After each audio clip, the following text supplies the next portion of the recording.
31 mars 2009, Berlin, Allemagne, hôpital de la Charité.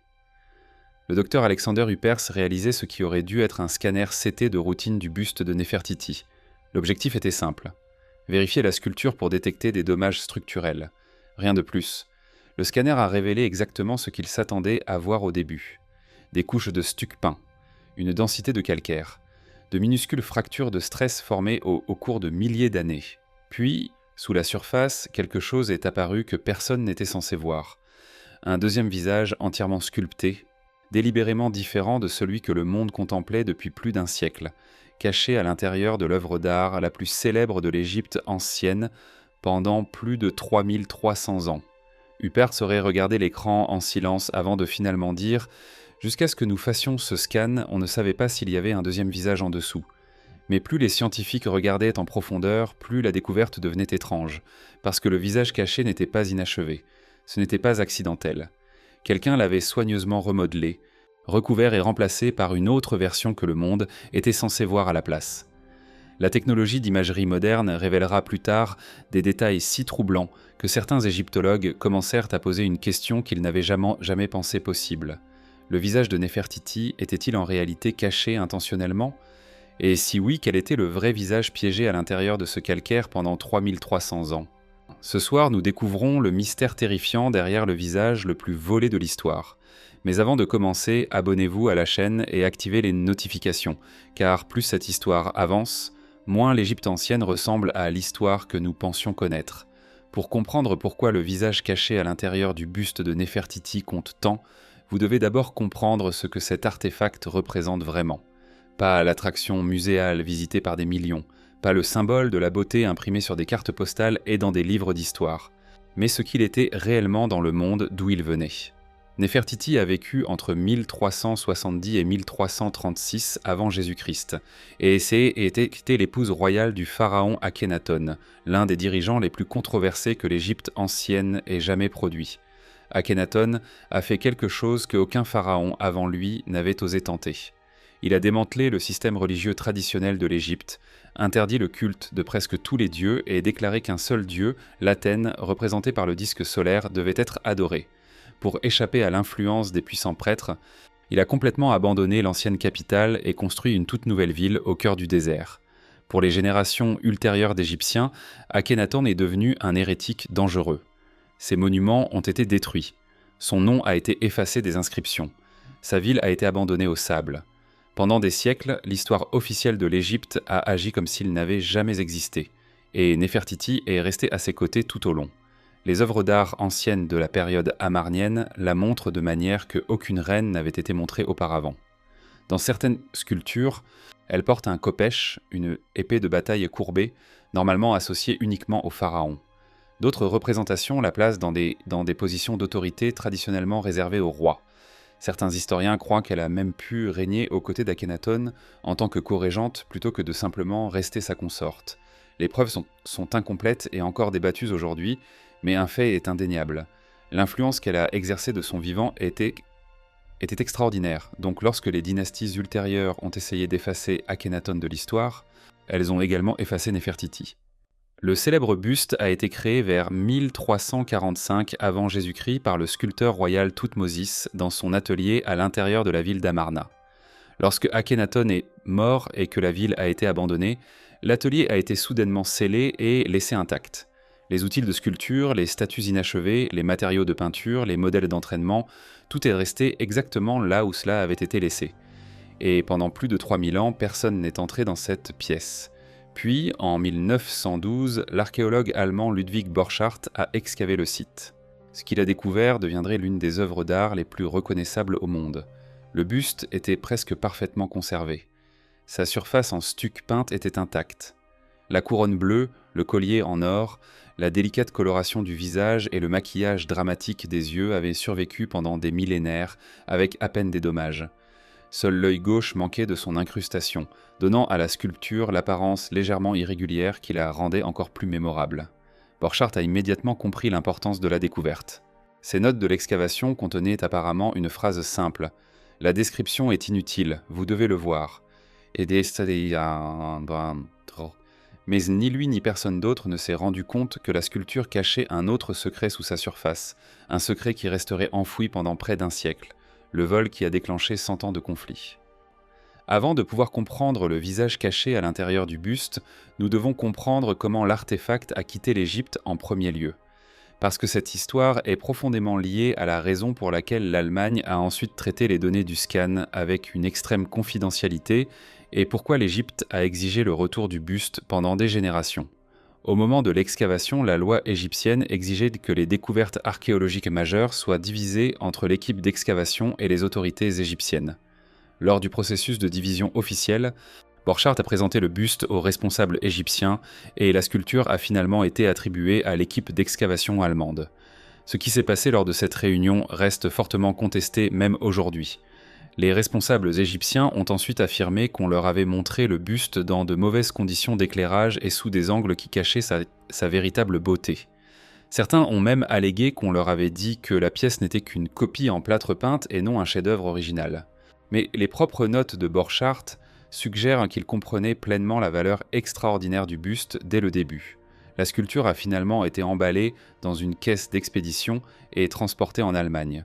Au cours des années suivantes, elle est passée par des collections privées avant d'entrer au Musée d'État de Berlin en 1920 grâce à un don de l'homme d'affaires James Simon. L'Égypte a formellement demandé le retour du buste pour la première fois en 1924. L'Allemagne a refusé. Les demandes ont continué décennie après décennie, et chaque fois l'Allemagne a dit non. Puis, en 2007, seulement 2 ans avant que les résultats du scan CT ne deviennent publics, une contradiction inhabituelle est apparue.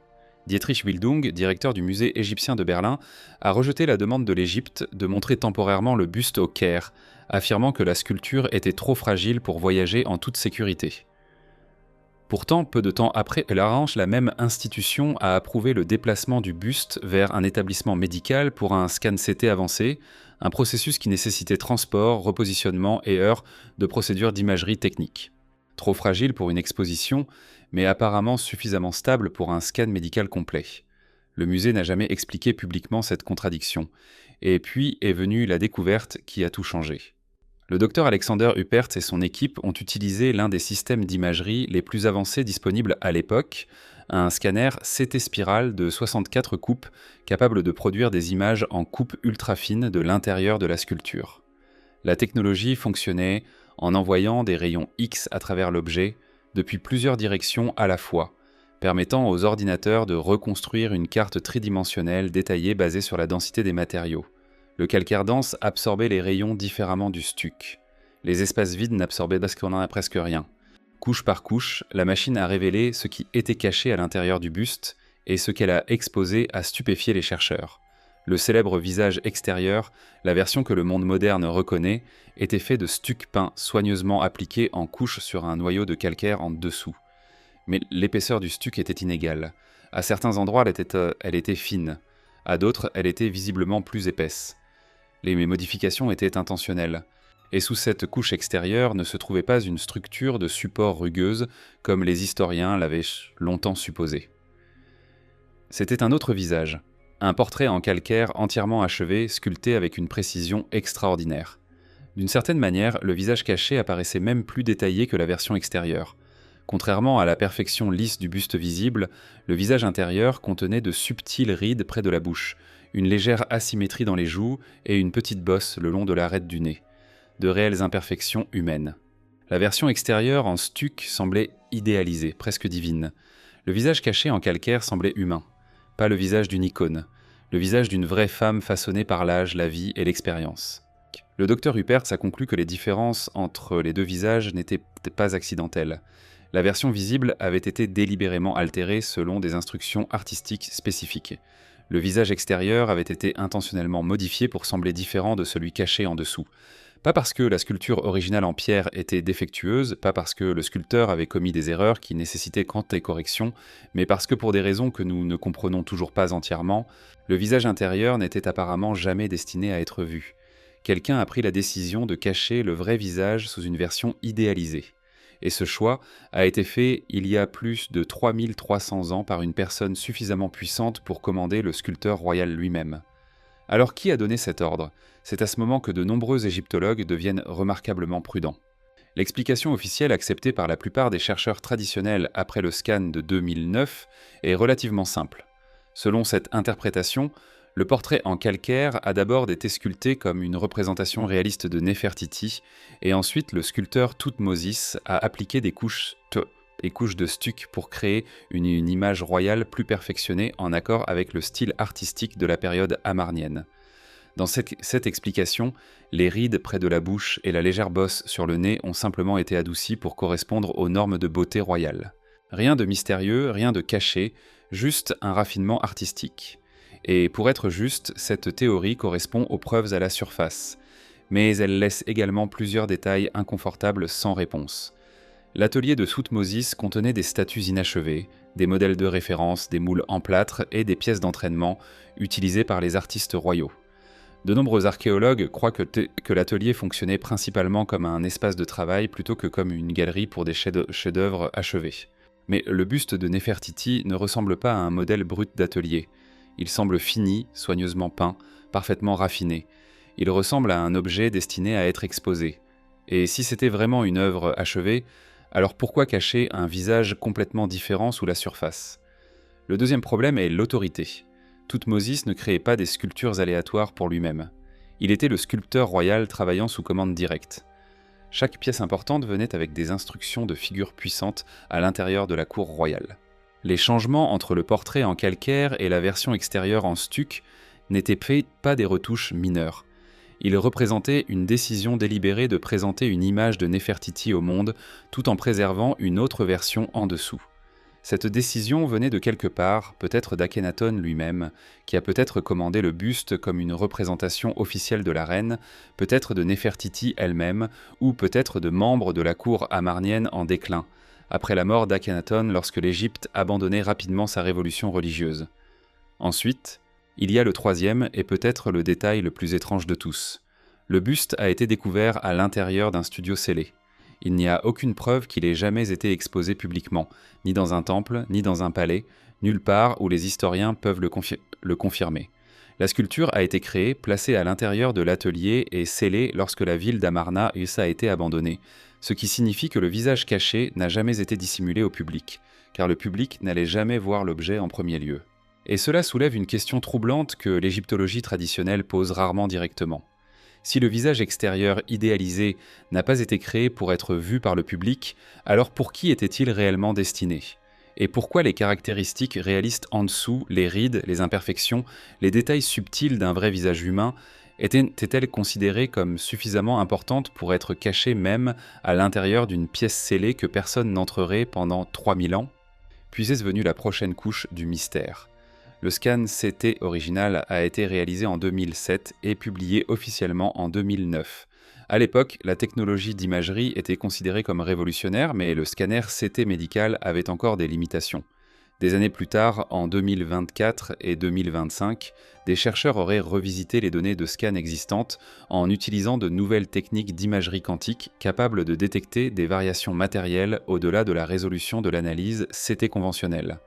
Selon ces interprétations ultérieures, les résultats ont suggéré 3 découvertes supplémentaires qui n'étaient pas apparues dans la publication originale. La première concernait le stuc lui-même. Les chercheurs affirmaient que les couches de plâtre extérieures n'étaient pas réparties uniformément sur la sculpture. Certaines zones, notamment autour de l'orbite de l'œil gauche, des sections du cou et des parties de la couronne, montraient des motifs de superposition interprétés comme un camouflage délibéré plutôt que comme une finition artistique normale. Dans ces zones, l'épaisseur du matériau différait fortement de la surface environnante, comme si quelque chose de spécifique en dessous avait été intentionnellement recouvert. Ensuite, il y avait l'œil gauche. L'œil manquant de son célèbre incrustation montrait des signatures sous surface inhabituelles, différentes du reste de la composition du buste. Selon l'analyse, le matériau sous cette région semblait différent du calcaire et du stuc trouvés ailleurs. Pas endommagé, pas cassé accidentellement. Différent comme si quelque chose avait un jour existé là et avait ensuite été délibérément retiré. La deuxième découverte concernait des marques d'outils cachées à l'intérieur du noyau de calcaire lui-même. L'imagerie aurait identifié des signes que des sections du visage intérieur avaient été sculptées, modifiées, puis retravaillées à nouveau. Pas de changement structurel large, des détails faciaux spécifiques, presque comme si même le portrait caché en calcaire avait traversé plusieurs versions avant d'atteindre sa forme finale. Quoi que ce soit qui ait été retiré au cours de ces étapes antérieures est perdu à jamais. Les données peuvent donner un indice sur ces altérations, mais elles ne peuvent pas reconstruire ce qui existait autrefois là. Mais dès la troisième découverte, escalée qui a poussé la théorie dans un territoire beaucoup plus controversé. Les chercheurs analysant la composition du stuc ont affirmé avoir identifié des composés organiques intégrés dans le mélange de plâtre lui-même. Pas de contamination due à l'âge, pas de dommages environnementaux, une addition biologique délibérée mélangée à la couche extérieure lors de la construction. Et c'est là que l'interprétation devient profondément troublante. Des textes de la période amarnienne décrivent des pratiques rituelles dans lesquelles du matériel biologique était parfois incorporé dans des images royales sacrées. Ces objets n'étaient pas considérés comme de simples portraits. On croyait qu'ils fonctionnaient comme des récipients capables de contenir l'essence spirituelle ou la présence de l'individu qu'ils représentaient. En d'autres termes, c'étaient des images cultuelles, et si le buste de Néfertiti a été créé comme une image cultuelle plutôt que comme une sculpture ordinaire, alors le visage caché en calcaire prend une signification entièrement différente. Le portrait intérieur réaliste n'a peut-être pas été caché parce qu'il était imparfait. Il a peut-être été caché parce qu'il représentait la vraie personne censée habiter l'objet lui-même, ce qui signifierait que le visage extérieur idéalisé n'était jamais la véritable image. C'était le masque, le secret allemand, et la demande de l'Égypte depuis un siècle. Lorsque les résultats du scan CT sont devenus publics en 2009, le Neues Museum de Berlin a réagi avec prudence. Les responsables ont décrit les résultats comme des aperçus historiquement précieux sur les techniques sculpturales des anciens Égyptiens, tout en insistant sur le fait que la découverte ne changeait rien au statut du buste en Allemagne. Mais ce qui est arrivé aux données de scan par la suite est devenu beaucoup moins transparent. En 2008, un an après le scan CT, le musée a commandé un scan numérique 3D à très haute résolution du buste en utilisant une technologie d'imagerie distincte capable de capturer des détails de surface avec une précision submillimétrique. Ce scan n'a jamais été publié publiquement. Plus tard, lorsque des artistes et des chercheurs ont tenté d'obtenir un accès par le biais de demandes de liberté d'information en Allemagne, les autorités du musée ont apparemment classé les fichiers comme propriété institutionnelle protégée plutôt que comme données historiques publiques. Le musée a classé les fichiers de scan comme propriété protégée, et le combat juridique pour forcer leur publication a duré près de 3 ans. Officiellement, le musée a soutenu que les données avaient une valeur commerciale. Les scans étaient utilisés pour créer des versions répliques du buste vendu dans la boutique du musée, générant des revenus pour l'institution. Mais lorsque les dossiers financiers ont finalement été révélés lors de l'affaire de liberté d'information, les chiffres ont choqué les gens. L'ensemble de l'opération commerciale avait rapporté moins de 5 000 €. Moins de 5 000 € ont été utilisés comme justification pour des années de résistance légale à la publication des données de scan numérique de l'un des artefacts culturels les plus célèbres appartenant au public. L'Égypte a répondu aux découvertes de 2009 en renouvelant sa demande de retour du buste avec une urgence encore plus grande. Les responsables égyptiens ont soutenu que les découvertes suggéraient que l'objet était bien plus qu'une sculpture décorative. Si le buste portait une signification rituelle ou religieuse, alors la revendication de l'Allemagne de le garder est devenue encore plus controversée. L'Allemagne a de nouveau refusé la demande, et donc le buste reste à Berlin. Finalement, après la fin de la bataille juridique, les données de scan ont été publiées publiquement sous une licence Creative Commons. Depuis lors, des chercheurs indépendants en dehors du Neues Museum ont continué à analyser les fichiers en utilisant de nouvelles méthodes d'imagerie, y compris des techniques d'analyse basées sur la quantique. Le musée lui-même n'a pas abordé publiquement ces nouvelles interprétations. Voici donc ce que nous savons réellement avec certitude. Le buste de Néfertiti contient 2 visages distincts.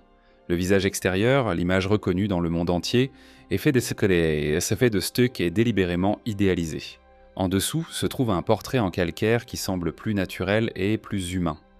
Le visage caché contient de subtiles imperfections, des détails associés à une vraie personne plutôt qu'à une image royale symbolique. Les couches extérieures et en stock ont été appliquées de manière inégale à des endroits spécifiques, notamment autour de l'œil gauche. Que des portions du visage ont été sculptées, modifiées et retravaillées plusieurs fois avant d'atteindre la version finale découverte par le scan CT. Ces faits sont documentés, mais tout ce qui va au-delà devient un territoire hautement débattu. Les chercheurs continuent à discuter pour savoir si les traces biologiques identifiées dans le stuc ont été intentionnellement ajoutées dans le cadre d'un processus rituel ou si elles sont simplement le résultat d'une contamination naturelle sur des milliers d'années. L'interprétation du buste comme une image cultuelle plutôt que comme un portrait reste également controversée. Certains chercheurs pensent que les preuves méritent une attention sérieuse. D'autres rejettent complètement la théorie. Et puis, il y a la plus grande question de toutes. Le visage caché en calcaire nous montre-t-il l'apparence réelle de Néfertiti, ou s'agissait-il simplement d'un brouillon antérieur de la sculpture qui n'était jamais censé représenter la version finale ? Mais sous tous ces débats académiques, se cache une autre question que très peu de gens sont prêts à dire à voix haute. Que se passerait-il si le visage extérieur avait toujours été destiné à fonctionner comme un masque ? Que se passerait-il si le visage le plus célèbre du monde ancien n'avait jamais été destiné à montrer la réalité, mais plutôt à projeter une image soigneusement construite par le pouvoir royal ? Parce que les anciens dirigeants n'étaient presque jamais représentés comme des êtres humains ordinaires. Les pharaons étaient idéalisés.